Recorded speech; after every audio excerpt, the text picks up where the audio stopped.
Tap on the EasyTracker app to open it. Tap in the PIN box to enter in your PIN.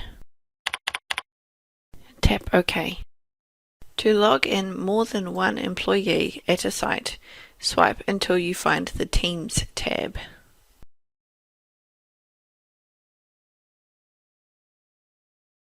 Tap on Login. Enter in the site name.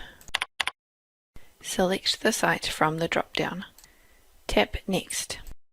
Enter in the PIN number of the first employee you wish to log in. Tap Add. Enter in the PIN number of the second employee you wish to log in.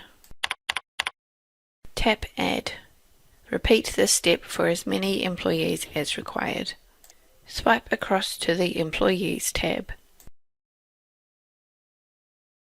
Tap on Login.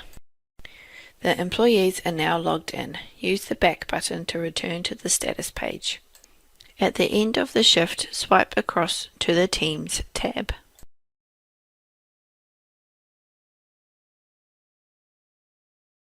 Tap on the site name to log the employees out.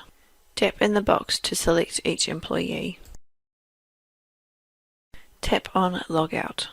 The employees will be logged out. Use the back button to return to the status page.